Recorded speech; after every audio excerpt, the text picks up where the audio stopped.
ayaw tayo nang hindi natin naririnig kung ano ba yung iniaalok sa atin.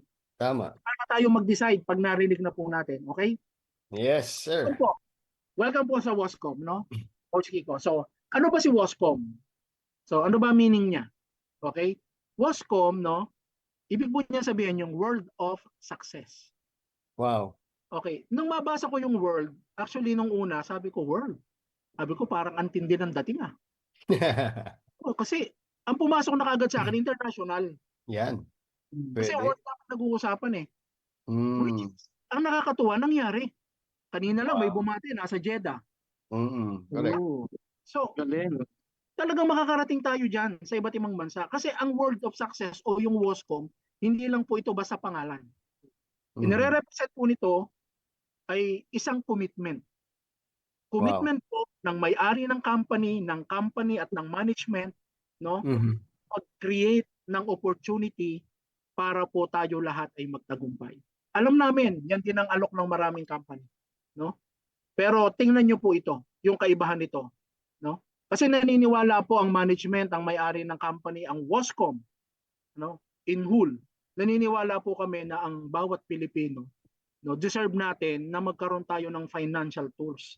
And this Mm. system na pwedeng mag-transform ng buhay natin para sa Tama. mga mahal natin sa buhay. Alam niyo ba kung gaano kasipag tayong mga Pilipino? Sige, magbanggit kayo ng bansa sa akin na walang Pilipino. Kahit nga sa Ah, ating country pa meron eh. yeah, tama. Yeah. Lahat nga Bakit? meron. Yes, bakit? Kasi tayong mga Pilipino, ano tayo, opportunity seeker tayo eh. Kumbaga Mm. tayo, lahat tayo nangangarap. Ayaw natin, di ba sinasabi nga ng ibang bansa, we are living in a third world country. Kasama Aha. tayo sa mga mahihirap. Bansa. Yeah, Kaya tayong mga Pilipino, hindi maiaalis sa atin yung gusto natin mabago yung buhay natin. tama. Ang reason, ang ano lang, ang problema ito. Papaano? Yeah. Manatili tayo sa pagiging empleyado, okay lang. Pero pag ang pag-uusapan pangarap, ulayan dyan. Tanggapin natin yung Mm. katotohanan po sa mga employee. No, hindi Yeah. po natin sinasabing masama yan o pangit yan, hindi po. Pero ang pag-uusapan po, kagaya ko po, ako po yung naging security guard. Mm. Duty ako 12 oras. Oh, pagkatapos Wow. ko duty, Grabe. matutulog lang ako, di ba? Tapos papahinga na.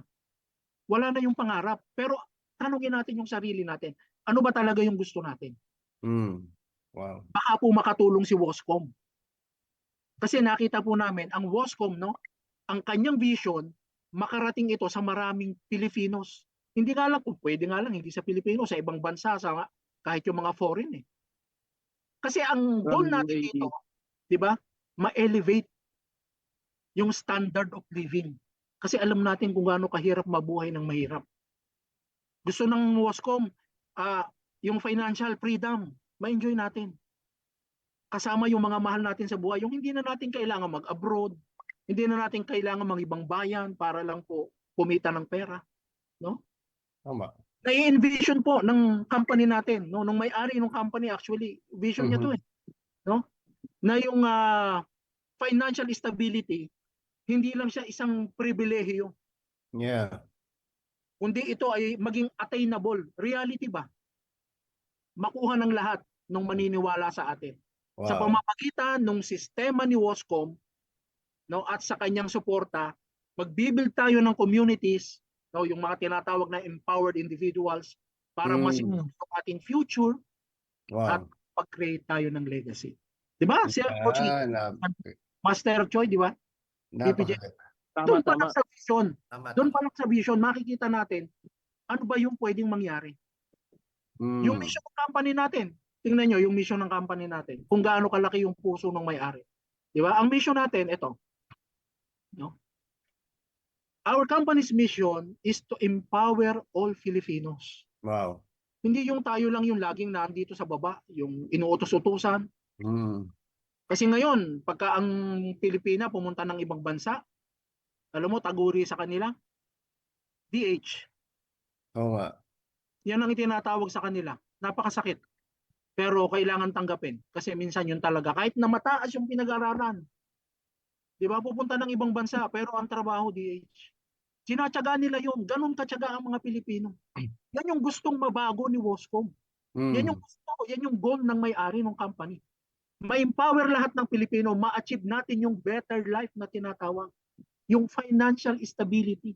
Magkaroon tayo ng peace of mind doon sa daily expenses natin.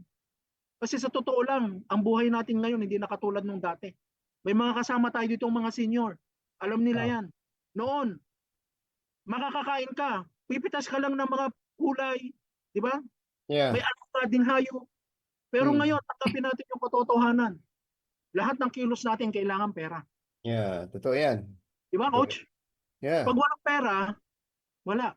Ang totoo, kahit na matalino ka, kahit na magaling ka, pag wala kang pera, wala kang boses.